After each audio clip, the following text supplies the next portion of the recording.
সকালে চলে এসেছি রান্নাঘরে এসে এই দেখো ময়দাটা আমি অর্ধেক মাখিয়ে রেখেছি, তারপরে আলুর খোসাও ছাড়িয়ে নিয়েছি। আলুর খোসা ছাড়িয়ে তারপরে এই দেখো আলুর যেহেতু তরকারি করব তাই আলুটাকে আমি কেটে নিচ্ছি। তো আজকে কি মেনু করব না করব সবটাই তোমাদের সঙ্গে শেয়ার করছি। আর ফার্স্টে দেখো জল খাওয়াটা যেহেতু বানাবো তার জন্য ফার্স্টে আলুর তরকারি করব আর লুচি করব, তার জন্য দেখো ময়দাটা আমি মেখে নিয়েছি আর আলুর তরকারির জন্য আলুটা আমি কেটে নিচ্ছিলাম। হ্যালো সবাই, তোমরা সবাই কেমন আছো? আশা করি খুব ভালো আছো। আমিও ভালো আছি গো, আমি আছি মোটামুটি আছি, এই চলে যাচ্ছে। তোমরা আমাকে অনেকে কমেন্ট করে জিজ্ঞেস করেছিলে দিদি তুমি কেমন আছো। আমি এই বেশ আছি, চলে যাচ্ছে মোটামুটি। তো কেন বলছি বলো তো, মানে মোটামুটি চলে যাচ্ছে এই কারণেই বলছি, শরীরটা না খুব একটা ভালো দিচ্ছে না, শরীরটা একটু হলেও খারাপ করছে। আর একটা কথা জানো তো, আমি যদি একটু বেশি একটু টেনশন করি না, যদি টেনশন করি কিছু একটা নিয়ে, যদি ভাবি চিন্তা ভাবনা করি না, হ্যাঁ চিন্তা ভাবনা তো আছেই, ধরো অনেক কিছু চিন্তা ভাবনা আছে, যদি টেনশন করি না তো আমার না অটোমেটিক হাত পা কাঁপে, আমি টেনশন করতে পারি না, শরীর খারাপ করে। তো আমি ওর জন্য জানো তো, এই যে আমি ভিডিও বানাচ্ছি কাজকর্মের মধ্যে বেশি ব্যস্ত থাকি, যেন আমার মাথার মধ্যে যেন নেগেটিভ জিনিসগুলো না আসে, সবসময় যেন পজিটিভের মধ্যে থাকতে চাই, সের জন্য আমি এত কাজের মধ্যে ব্যস্ত থাকি যেন আমার মাথার মধ্যে উল্টোপাল্টা জিনিসগুলো না ঘোরে, সেজন্যই ব্যস্ত থাকি গো। আর সত্যি বলছি, আমার মাথার মধ্যে যদি কোনো উল্টোপাল্টা জিনিস ঘোরেও না, আমি সেটাকে নিতে পারি না, আমার কষ্ট হয়, মানে সহ্য করতে পারি না। সহ্য যদিও বা মানে করিও ধরো, প্রচণ্ড শরীর খারাপ করে, ওই যে বললাম হাত পা কাঁপে, মাথা ঘুরে, আমার মানে শরীর তখন খুব ক্লান্ত লাগে।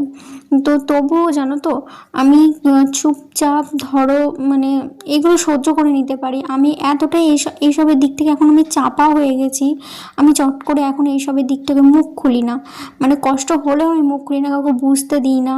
তো মানে কেন বলো তো, মানে আমাদের মানে আমার শ্বশুরবাড়ির বলতে গেলে আমার শাশুড়ি মা যেহেতু অসুস্থ, উনি হচ্ছে নিজেই নার্ভের প্রবলেম, তা কাকে কি বলবো, সেই জন্যই আমি ধরো সমস্ত কিছুটা আমি নিজেই মানে সংসারের সমস্ত দায়িত্ব সমস্ত কাজকর্ম সমস্ত কিছুই করি। আর বর তো বরের মতো বাইরে কাজ করে, শ্বশুর শ্বশুরের মতো কাজ করে, বাড়িতে তো আর কেউ নেই, কাকে বলবো তাই কি না। আর যে থাকে মানে আমি শাশুড়ি মা থাকে, শাশুড়ি মা তো নিজেই অসুস্থ, তো বলার মতো লোক নেই। তো সেজন্য সমস্ত কিছুটাই আমি নিজেই হ্যান্ডেল করি।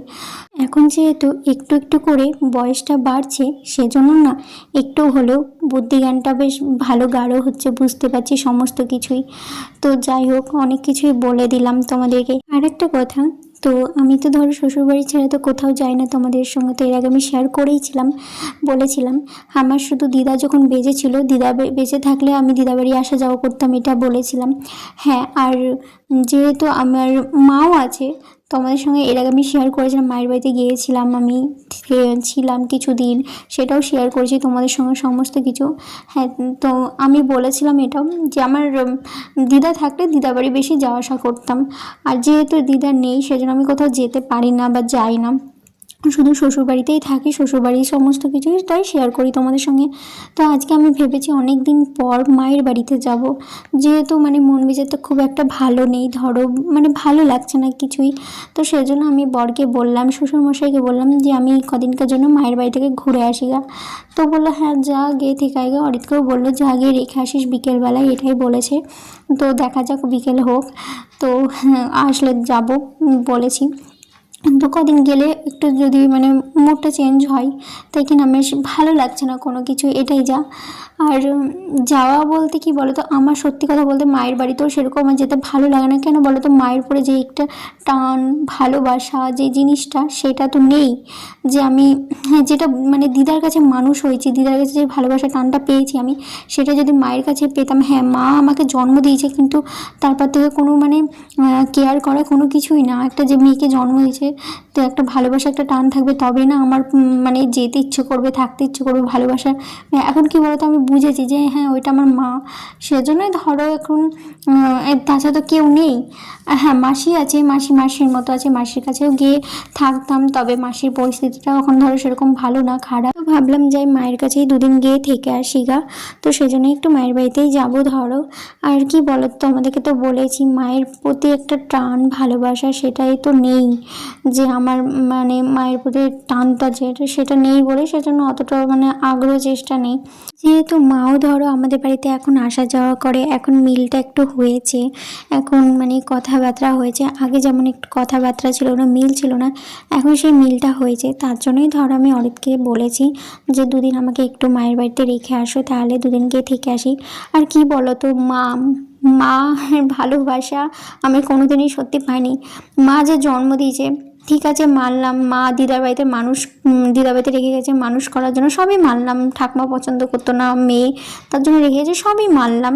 কিন্তু একটা মা তার মেয়েকে মানে জন্ম দেওয়ার পর থেকে ভালোবাসা বলো, তাকে কাছে টেনে নিবে তবেই তো না তার মেয়ের কাছে যাবে। সেই ভালোবাসাই তো আমাকে দেয়নি সেটা, তাহলে আমি কি করে তার কাছে যাই, তাই না বলো? আমি সেই ভালোবাসাটাই পাইনি কোনো দিন। তো যাই হোক, অনেক কিছু বলে ফেললাম মায়ের ব্যাপারে। মানে যেটা আমার লাইফে ঘটেছে, যেভাবে আমি মানে কাটিয়েছি দিনগুলো, সেটাই আমি সেভাবেই বললাম। আমি কতটা কি বোঝাতে পারলাম তোমাদেরকে তা আমি জানি না, মানে চেষ্টা করলাম বোঝানোর তোমাদেরকে।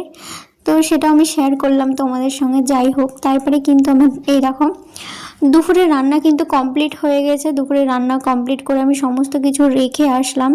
তারপরে এই দেখো কিছু বাসন আছে, তার আগে কিছু বাসন ছিল সেইগুলো সমস্ত কিছু ধুয়ে নিয়েছি। আর আমি হাতে হাত সমস্ত কাজটাই করতে ভালোবাসি, ফেলে রাখতে ভালো লাগে না আমার, সমস্ত কিছু তাড়াহুড়া করে সমস্ত হাতে হাত করে নিই। তাহলে কাজটাও মনে হয় কিছু অল্প, তাই মনে হয়। আর যদি মনে হয় পরে করছি থাক, তাহলে অনেক মনে হয় আর টাইমও লাগে। আর তাড়াহুড়া করে করলে কি বলতো, সঙ্গে সঙ্গে হাতের কাজটা করে নিলে তাড়াতাড়ি হয়েও যায়। আমি সেজন্য হাতের যখনকার কাজ তখনই করি। আমি বেশি বাসনও জমাই না, সঙ্গে সঙ্গে বাসনগুলোও ধুয়ে নিই। যদি কোনো কিছু কাটি ধরো, সেটাও সমস্ত তুলে নিয়ে পরিষ্কার করে নিই। মানে আমি ফেলে রেখে কাজ করি না। আর যেটা করি সেটা আমি পরিষ্কার করে করি। সেটা আমি আমার দিদাদের কাছে আমি শিখেছি। আর আমার দিদারা আমাকে বলতো যে কোনো ফেলাঝালা কাজ করবি না, যেটা করবি সেটা হচ্ছে পয় পরিষ্কার, এরকম কাজ আমাকে বলতো। তো আমি সেটাই মানে আমার মাথার মধ্যে আছে, সেটাই আমার ঢুকেছে ধরো, সেটাই আমি জানি। আর সেটা আমি চোখেও দেখেছি, মানে আমার দিদাদের কাজ। তো সেটাই আমার অভ্যাস। তো কিন্তু আমি করতাম না দিদা বাড়িতে, এটাই চাই, সেটা আমি বারবারই বলছি। তো যাই হোক, আমি আর কিন্তু ওভেনটা মোছা কমপ্লিট হয়ে গেছে। হওয়ার পরে তারপরে দেখো কী কী মেনু করেছি সেটাই শেয়ার করছি তোমাদের সঙ্গে। দেখো ভাত করেছি, তারপরে কাঁঠালের বিছন ছিল সেটাকে ভেজে নিয়েছি, তারপরে করেছিলাম লাউয়ের তরকারি করেছিলাম, লাউ ঘন্টা না লাউয়ের তরকারি। লাউয়ের তরকারির রেসিপিটা সেটা মামাকে বলেছিল, সেটা একদিন তোমাদের সঙ্গে শেয়ার করব কিভাবে করলাম। তো আর মাছের ঝোল করেছিলাম, রুই মাছের ঝোল পটল দিয়ে পাতলা করে। তো আমার রান্না বান্না কমপ্লিট করে আমি কিন্তু খেয়ে দিয়ে চলে এসেছি ওপরে। আর তোমাদেরকে দেখাচ্ছিলাম আমার চোখে একটা মানে আঞ্জনি হয়েছে, ওটা এখন আঞ্জনি না, ওটা সিস্ট হয়ে গেছে। আর এই দেখো হোমিওপ্যাথি এখন ওষুধ খাচ্ছি আমি।